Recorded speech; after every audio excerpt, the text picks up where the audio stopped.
TikTok, YouTube. How you doing, man?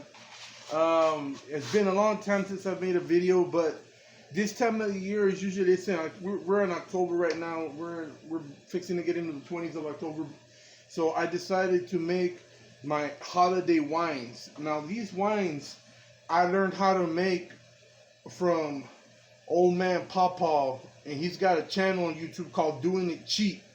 Go check him out. He has a pretty cool content. Go check him out. He shows you how to do a lot of stuff on the cheap, you know.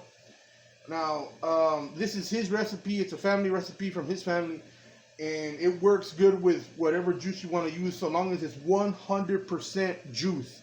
It has to be 100% juice. All right. So let's get into it. All right. Now, what you're gonna do, you're gonna need a couple of things. You're gonna need a cup measurement.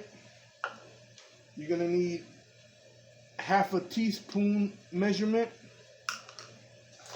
You're gonna need granulated white sugar. You're gonna need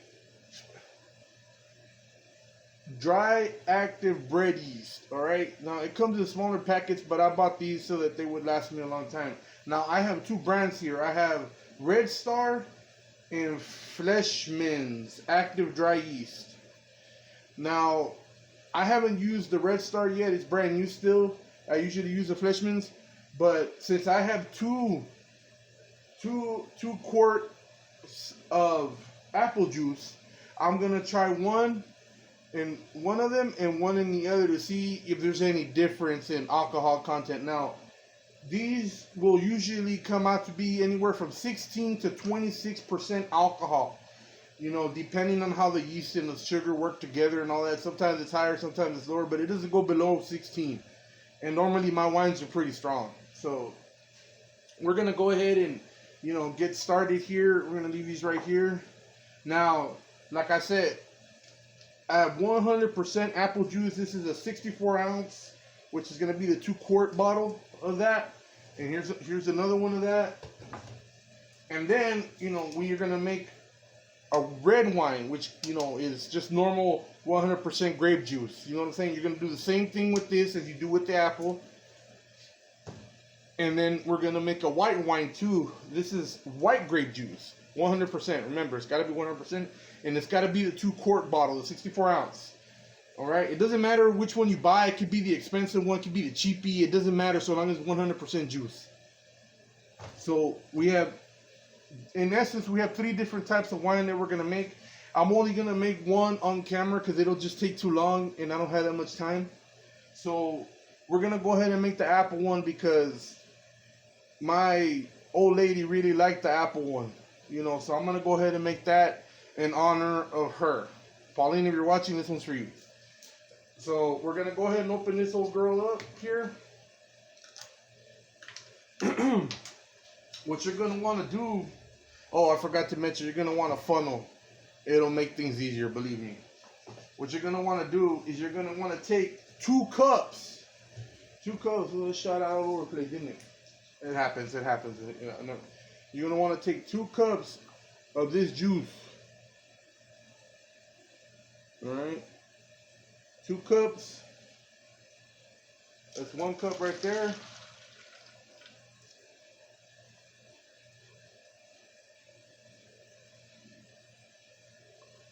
That's 2. So that comes out to be 16 ounces that you're subtracting from this bottle. And the way I like to do it is that more or less it's going to be, if you buy this bottle, it has this little design on it.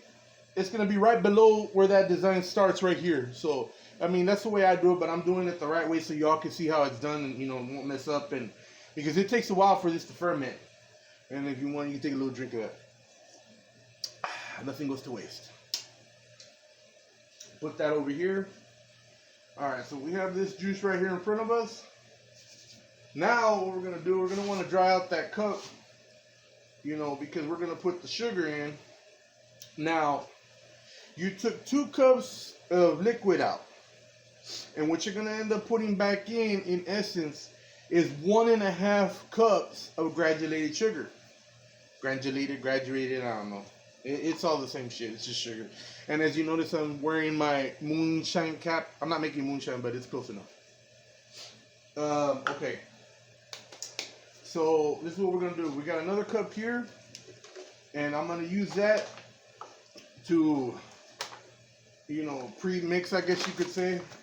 So we can just pour once. Let me break some of these little clumps of it, some clumps in here. It's just gonna make it harder to go through the funnel. All right. So okay. First, we're gonna do the half, and you're gonna ballpark it. You know what a half a cup looks like if you're using a cup. Just put half of it. If a little bit extra gets off in there, that's fine. It's just gonna make it a little bit more sweeter. For those of you that like sweet, sweet wines, this is gonna be for you. You're gonna love this. Like I said, I might put a little bit more in there. Yeah, just make sure. You know what I'm saying?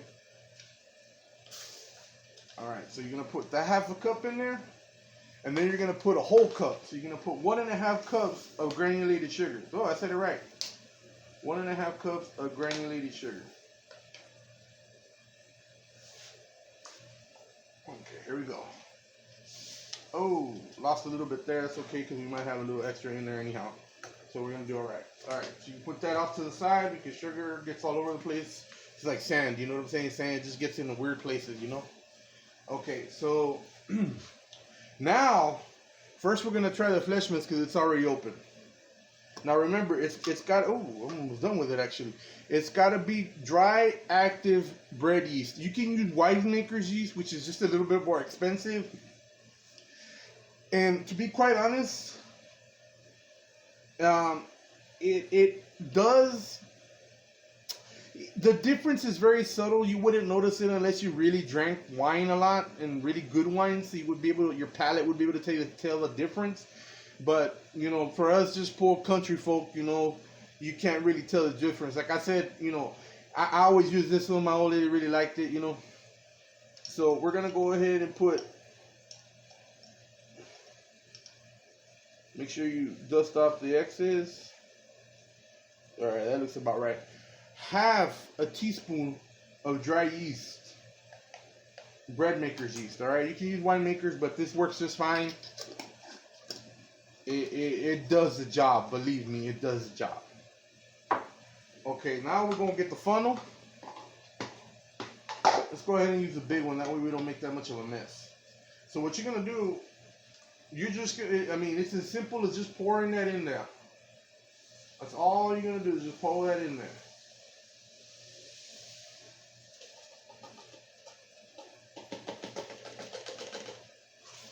Going, yeah. Well, that worked. That worked pretty good. Worked better than I thought. I didn't make that much of a mess, thank God.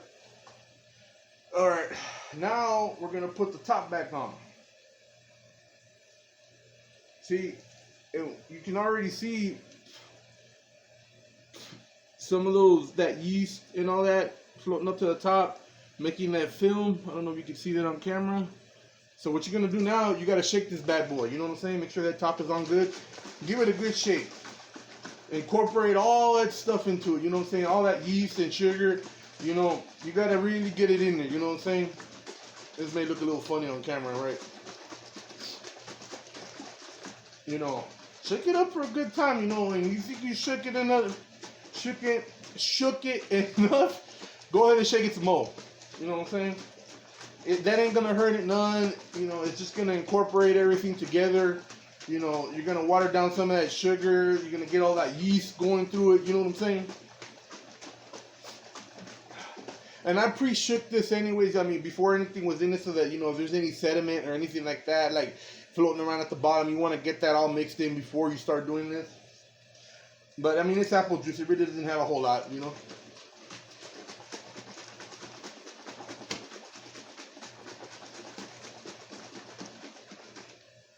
Well, there we go.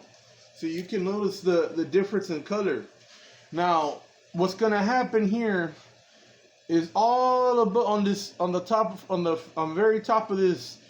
After a while, you're gonna start to see bubbles kind of be floating up and kind of accumulating up here on this ridge here. Now, the thing about that is, here's where it gets interesting. You can't drink it right now, and don't do that because you're gonna make yourself sick. And you can see it really close. You can see some of them bubbles already coming up. You know, kind of like, you know, one of them fizzy wines. You know what I'm saying? When you put a wine, you can see, you know, or champagne. There you go, champagne. So what's gonna happen? This has to sit in a dark, you know, room temperature place. This wine hates sunlight. And do not touch it. So put it in a place where you won't have to move it once it's done, so you don't have to move it. Now, this is very important. What you're going to do is you're going to open this top a little bit and you're going to squeeze it. You see how that top kind of jiggles up and down? You're going to want it to be able to do that, because the only reason you would want a top on this is so that bugs and flies and fruit flies and shit like that don't get in it. Now, the reason you don't want it to be tight is because it's going to create gases inside here. And if you leave it tight, you're going to be wiping all this wine off the roof or walls, you know. So that's what you have to do. So this bottle right now, I mean, you saw it didn't take much to do it. Now it's going to have to ferment for at least a month. Okay, you're going to have to let it, or the way he says it is when you see that all this, you can see the bubbles now. Let me see if I can get it closer to you. I don't know if you can see it from there, but you see the bubbles? Yeah. Okay. So what's going to happen with that is you're going to want to leave it alone in that dark spot. And in a month, go in there and check it. It doesn't matter how long it sits. The longer it sits, the more it ferments and the better it gets. So long as you don't see any more bubbles and it's clear, well, clearer, but so long as it has to look like a stale cup of coffee, is the way that Paw Paw describes it. Now, after doing it for so many times, I already know what to look for. But basically, you don't see any more bubbles here. There's no more movement, no more action in it. It's ready to go. But more or less, it'd be about a month to, 4 to 5 weeks, sometimes 6, depending on temperatures. But this wine should be done by Thanksgiving. It should be done theoretically by Thanksgiving. So, yeah. That's pretty much how you do it right there. It's pretty easy. Like I said, you know, you're going to do the same thing for the other ones. The grape, which is going to be the red wine. The white grape, which is going to be a white wine. You know, it works the same way. So you can be pretty creative. I mean, he's even made a cranberry. The cranberry is really good. I didn't find one, but I'm probably going to get one and make one of those. And there's some mixes. There's like cranberry apple. You can try that one. That comes out pretty good. Pomegranate. It's a good one too. You know, I mean, you experiment. You know, I mean, for what? Like $2 a bottle? You know, you're getting half a gallon of wine for $2. And it's got more alcohol in it than any of that stuff you buy at Walmart, H-E-B, or any of those places. And it tastes pretty darn good. I'm telling you right now, you know, like I said, they love it. She loved it, you know. Well, I'd like to thank everybody for coming in. You know, like I said, I'm going to be trying to do more and more videos now, you know. But I need you all to like, share, and subscribe.